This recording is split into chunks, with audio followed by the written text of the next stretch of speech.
you have to have a passion for what you do if you want to succeed at what you do. I mean, because every day will be a challenge, but it'll be an exciting challenge. But having just said that, you've got to also develop a balance between your professional career and your personal life. Leadership is everywhere. In our work, in our family, in our community. We see leaders by their actions. We know their legacy. This podcast is about leaders, people just like you, doing amazing things every day. I hope these stories inspire you, they motivate you, and they fuel your leadership legacy. My name is Vicki Guy. Welcome to Ignite. Hi, and welcome to Ignite. Today's show is all about building a legacy in your career, and our guest, Dr. Pete Indelicato, has done exactly that. Dr. Indelicato is a decorated orthopedic surgeon, a retired collegiate and NFL team physician, and a dedicated leader in the American Orthopedic Society for Sports Medicine. As both a practitioner and a thought leader, he has been recognized with multiple awards nationally and internationally for his service. At one point, he was named the godfather in his industry for his work in Europe. But the pinnacle of his career has been being entered into the Hall of Fame with the AOSSM. Dr. Indelicato shares with us the power of passion throughout his career, a bit of his journey, and the lessons he learned along the way. We'll be right back with Dr. Indelicato. Hey IT pros, let IT Pro TV add food, drinks, and fun to your next meetup. Sysadmins, security groups, network admins, and more, tell us about your meetup and we may send you a meetup kit to make your meeting extra special. Your kit contains a gift card for refreshments, t-shirts, and stickers to give away, plus access codes for all of your group members to try IT Pro TV for free. Request a meetup sponsorship kit for your group today. Visit www.itpro.tv/events. Welcome back to Ignite. Today we're here with Dr. Pete Indelicato. Dr. Indelicato, thank you for being here with us on Ignite today. How you doing? I'm doing good. Thank you, Vicki. Yeah. So we have so much to talk about today, but it's all in the realm of people doing cool things with their lives, creating a legacy for themselves and how they lead themselves through their profession and their personal life. And you have so many stories to share about the legacy that you are creating for yourself. And what's really amazing and very impressive is that you've been able to do it within one industry. When I say one industry, I talk to so many people that jump from different industries, different professions. You have remained dedicated in the area of orthopedics for a long time. Tell us, was that always your driving passion? Yeah, I'd say ever since I was halfway through my medical school education, I decided I wanted to be a orthopedic surgeon, and it's funny. I based that decision mainly on the orthopedic residents that I worked under during that 2-month period. I thought they were the most down-to-earth, practical, sort of fun-loving group of young physicians. So that was one of the major reasons why I made the decision to go into orthopedics. Mm-hmm. Mm-hmm. And did you, immediately go into like a private practice, or tell us a little bit about the journey after you went into medical school? What did you start doing? So without giving away any secrets, it was during the Vietnam War when I graduated from medical school. So I was fortunate enough to get a deferment after my orthopedic residency program, and then entered the Navy as a lieutenant commander and staff orthopedic surgeon for my 2-year commitment. Following that, I decided to go back and do an extra year of training specifically in sports medicine, which at that time was just a early recognized subspecialty in orthopedics. So I spent a year in Los Angeles taking care of 4 or 5 professional teams out there. And then in 1977, when I finished my fellowship training, I was offered a faculty position here in Gainesville at the University of Florida. At that time, I was extremely interested in becoming the head team physician for the athletic program here at the university, and was fortunate enough to be offered that at the same time I was offered the faculty position. So you say the word you were fortunate enough to be offered, and I know there's more that goes into that because it's not an easy thing to do. It's very competitive. Orthopedics in general, sports medicine in general, competitive fields, right? Is a lot of interest, a lot of very, very smart people that are your colleagues. So how did you create those opportunities for you to be able to have those chances to get those roles? Well, that's a great question. It is a very competitive field, even more so now than back then. I think I developed a little niche in that I wanted to teach and do research, and at the same time have a busy clinical practice that involved care of athletes. So when you put those requirements together, there aren't that many opportunities. And I interviewed here at the University of Florida, and within an hour or so was offered the position. How did I get it? I think it was a combination of good mentorship and good timing and probably personality symmetries between myself and the people that were making those decisions.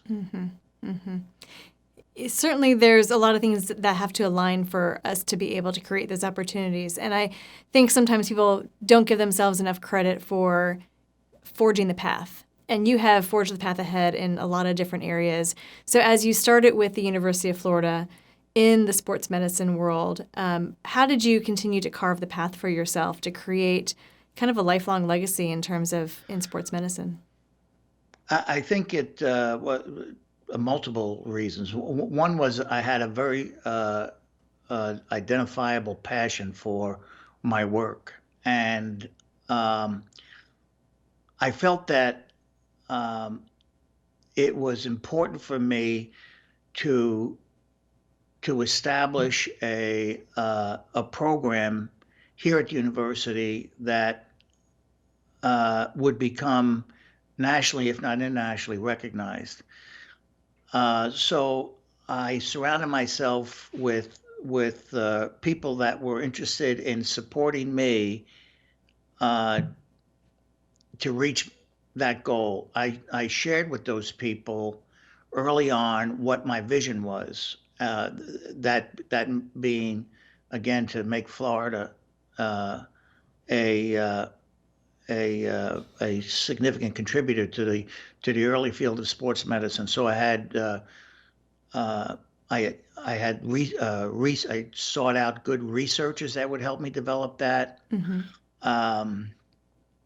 I taught with a passion in terms of the residents that were under my supervision. I also required quite a bit from the people around me, and I wanted them to succeed as much as I wanted to succeed. And just like a good football coach, head football coach loses assistants to other schools the more successful he is. That was somewhat my legacy as well. That I taught a lot of residents that went off and became well known in their different communities, and that just sort of reflects back on what I do. Yeah. Sometimes teaching really can be, such a fulfilling part of what we do. In my roles, I work with corporations and help people identify areas where they can grow and change and create a contribution for themselves and their own leadership style. And I know for me, for example, that's a huge part of why I do what I do, because I love to see other people grow.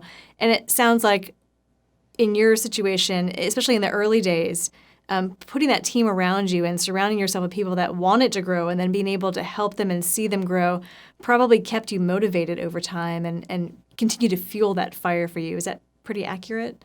Yeah, it is. One of my, to this day, gratifying moments is when a former resident reaches out to me and asks me questions, about how I would deal with certain clinical situations, and I love hearing back from them, seeing how they're doing. You develop a real bond as a student teacher type of thing. At least I feel I did, and I enjoyed it very much. And in orthopedic sports medicine is a high pressure situation too. I'd imagine, you worked with the University of Florida and the football team for a number of years, and there's a lot of pressure that goes into that huge responsibility. Tell us a little bit about what that felt like. Maybe there was a situation where you had to deal with that pressure and then push through and to make things happen. Like, what did that look like for you? Yeah, you're right. And I didn't realize how much pressure I voluntarily placed myself under every Surprise. side. Yeah, until after I stepped away from it, and it was a lot of pressure. It's a lot of pressure to make accurate decisions in a limited amount of time, and try and be as close to hitting a target as possible.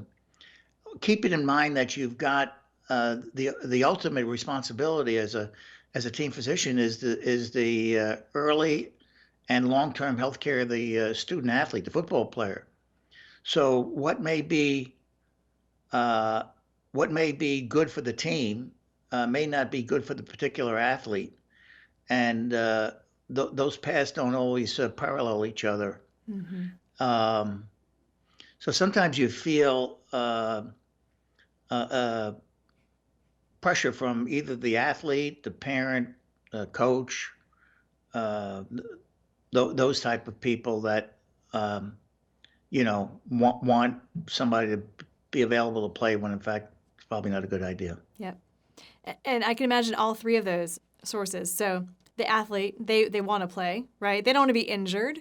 The parent wants the athlete to play because perhaps they have been working toward a goal for their whole lives and this is their moment.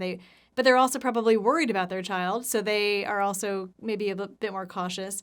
And then, of course, the coach wants the team to succeed and wants the best players in all the time. So those are three really, I imagine, high-pressure points that come into play.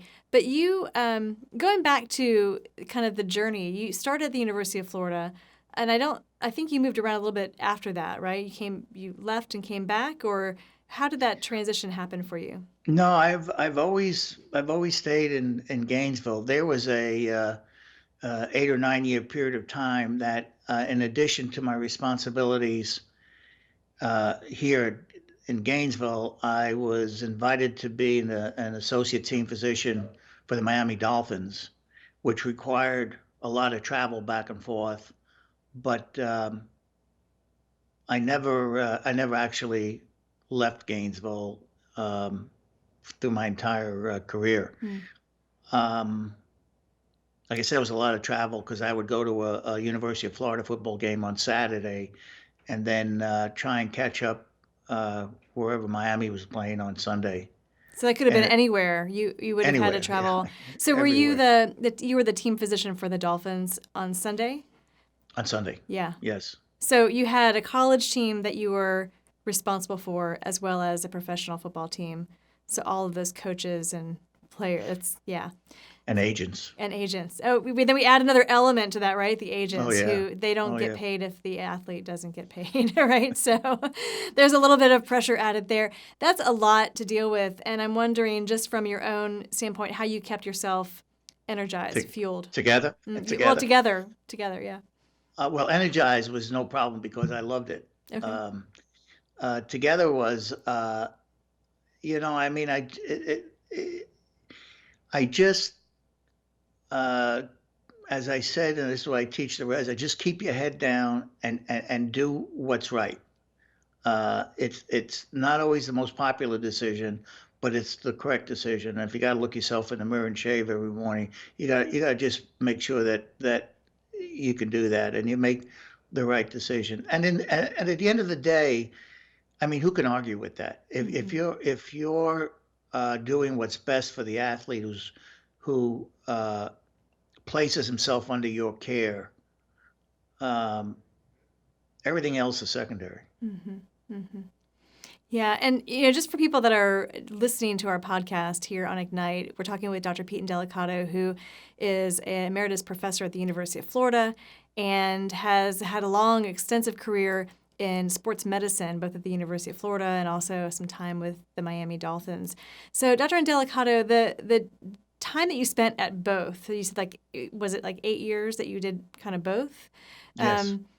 During that time, without giving us names, can you give us any examples of times where you thought of just like, this is, what am I doing? This is just too much. I'm at a breaking point. I'm sure that, and then how you kind of work through that. Because I know a lot of people that I work with, they're in high pressure situations, and we are faced sometimes with situations where we just say, you know what, I'm done. But we don't do that. So I'm wondering if there was a situation that sticks out in your mind that maybe pushed you to that point and you thought, I'm done, but no, I'm not, because I'm going to move ahead. What did that look like? Well, the one that pops up in my head was a specific weekend in the late fall. I forget what year, but my weekend started with getting up at 5:30 on a Friday morning, going into to the university, teaching a hour lecture, and then doing surgery Friday after that, and then catching a flight with the team from the Florida Gator team from um, Gainesville to Baton Rouge, spending the night in Baton Rouge, spending the day there. The game was at night in Baton Rouge, so 11 o'clock. I rented a car. I drove from Baton Rouge to New Orleans. Spent the night at a hotel right there at the New Orleans airport.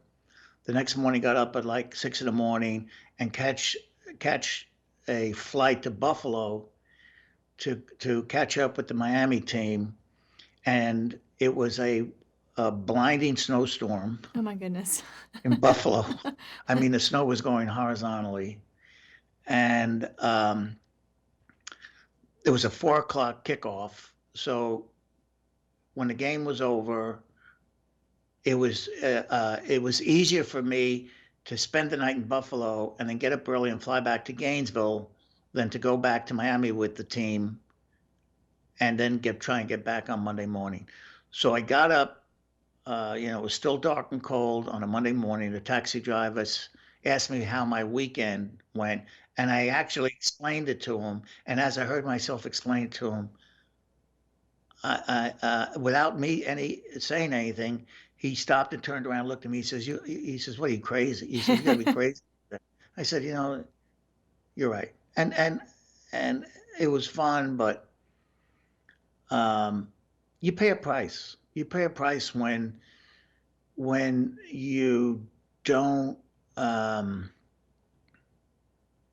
when you sacrifice so much for your practice. I feel, looking back on that, you pay a price. Yeah.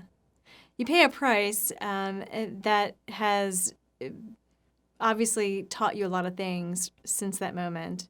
I guess the big question is, would you do that all again? Probably not. And I'll be perfectly frank with you. The price I paid was during a lot of that time I missed spending time with my kids.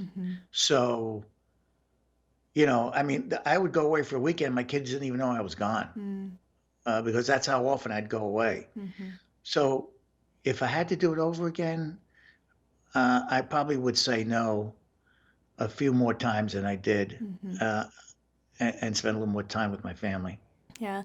And it's easy to get caught up sometimes, and especially if we love something so much that it fills our cup. It's so easy to get caught up in that and just keep going. So, and then reflection is really powerful as well.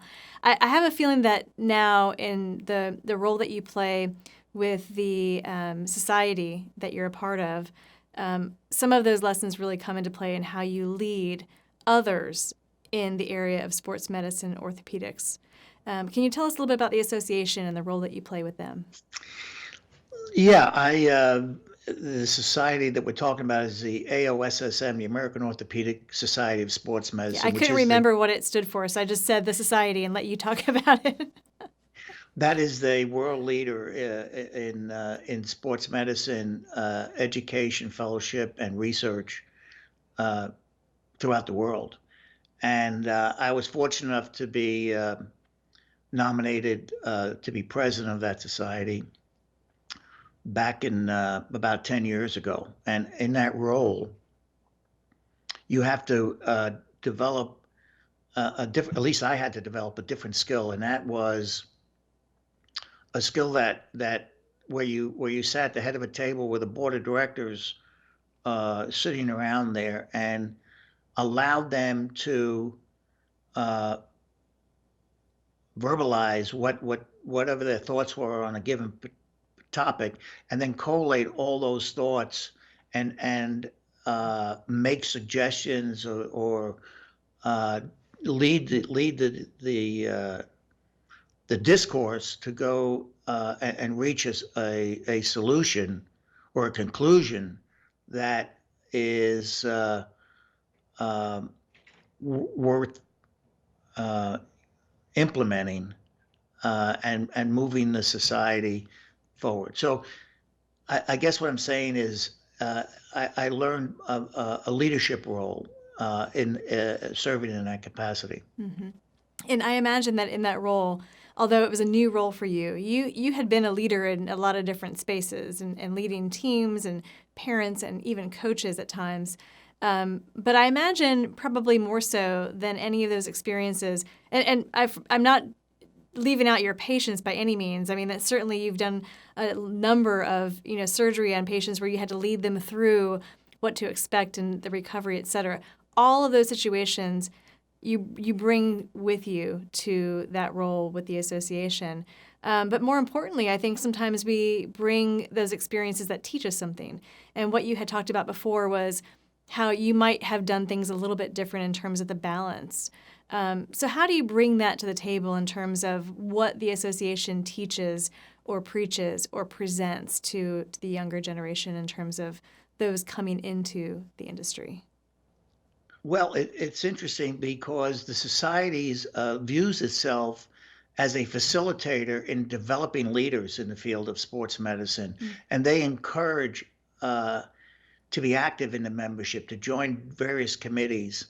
And we actually have a rule that each committee, and there's got to be at least 10 or 12 committees in the society, has to have at least 2 to 3 members under the age of 45.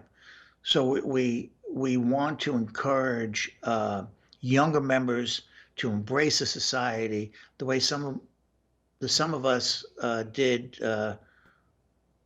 years ago, and that breeds new vitality, new ideas, renewed energy into the society, and that's how it continues to grow to where today it's there's over 3,000 members, and like I said, it's a world leadership. Mm-hmm, mm-hmm. And one that I know that your voice can be heard. I'm going to brag on you just a little bit because I happen to know that a few years back you were awarded a Lifetime Achievement Award through a group that you're involved with, and in the area of sports medicine. And so really your career has been very decorated in terms of its success known internationally for what you've been able to accomplish in not just in the operating room, but also in terms of the sports medicine and leading a team. What would you say would be, of all the things that you've done, the proudest thing that you've accomplished with your career? That's a well, tough one. I'm about to be inducted into their Hall of Fame, the AOSSM Hall of Fame, and I think that is the crowning jewel in my career in the area of sports medicine, in my view. Yeah, that's definitely a big one, right? Definitely a legacy. So what advice would you give to an aspiring surgeon, or really anybody who is aspiring and has such a dedicated passion toward what they're doing that they could be so focused and you could just lose track of yourself in that? Is there any advice that you would give to somebody as they're kind of honing their own leadership skill, their own career path for themselves? Well, I think I touched upon it briefly. I mean, you mentioned passion. Yeah, you have to have a passion for what you do if you want to succeed at what you do. I mean, because every day will be a challenge, but it'll be an exciting challenge. But having just said that, you've got to also develop a balance between your professional career and your personal life, so that at the end of the day, you have not only achieved something professionally, but you've accomplished something personally. And I think when you develop that perfect balance, you're going to lead a good life. Yeah. Well, that balance is really hard to find. And actually, I know that people now just really don't even talk about work-life balance. We just talk about life, right? Because it's really just, it's a challenge to say that one thing is going to balance over another. But certainly your insight and experiences are very valuable. Just in terms of, kind of bringing us to a close here, I'm wondering, what was the biggest kind of surprise that you've had in terms of your career? Has there been a person or a situation that you didn't expect that had an impact on how you make decisions or what you have accomplished in your career? Wow.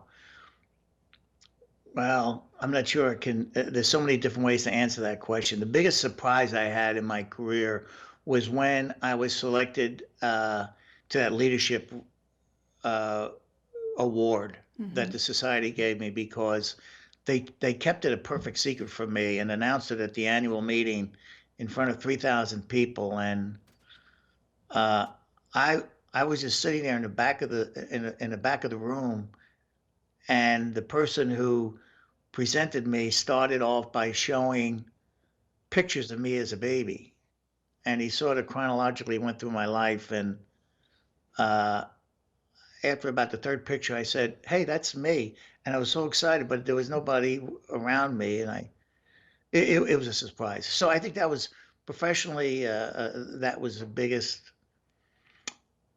surprise. Um, Outside of that, uh, I'm not sure what I could label as the biggest surprise. I put you on the spot with that one. I know for sure. That's Yeah, a big that's a big question. one.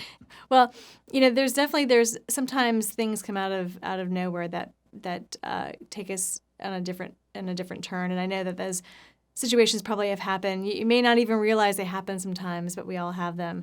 One of the things about this podcast is that we are celebrating people who have done really cool things with their lives. And certainly you've made a huge impact in the world of orthopedics and sports medicine, and in terms of just the career that you've led and the impact that you've made on thousands of lives, I'm sure, on the field and in the operating room. So thanks for being with us here today on Ignite. I certainly do appreciate it. And are there any final thoughts that you have for our listeners before we wrap up?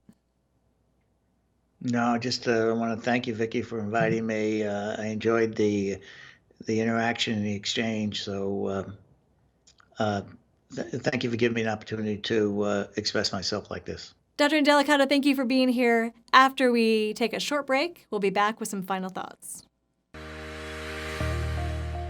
How do IT pros stay up to date? With the IT Pro TV webinar series, of course. Twice per month, IT Pro TV presents a webinar available at no charge. And we get started with today's topic. That's right, exploring the dark web with Don Pizzette. Don, how are we doing today, sir? My name is Vaughn Smith, and today we are going to be presenting ITIL 4 Foundation exam tips and preparations. We get started with today's topic, the undead of IT, supporting legacy systems. Help me in welcoming to the stage, Mr. Adam Gordon. Adam, how are we doing today, sir? Hold on one second. I got to get started here. Can you talk to Yeah, I them can while talk to them. Okay, great. Absolutely. So I'm doing. You can catch IT Pro TV webinars live or on demand at your convenience. See them all. Visit www.itpro.tv/webinars. Welcome back. Wow, I could have talked to Dr. Indelicato for a very long time, as there is so much more for him to share. I took away two big, chunky thoughts from our discussion. One, it is not just enough to know what you want. You must share it with others to be really successful. And two, finding the balance in our lives is not easy. It takes some time to reflect toward what we want to find the balance that's right for you. Thanks for joining us. From all of us here at Ignite, we'll see you next time.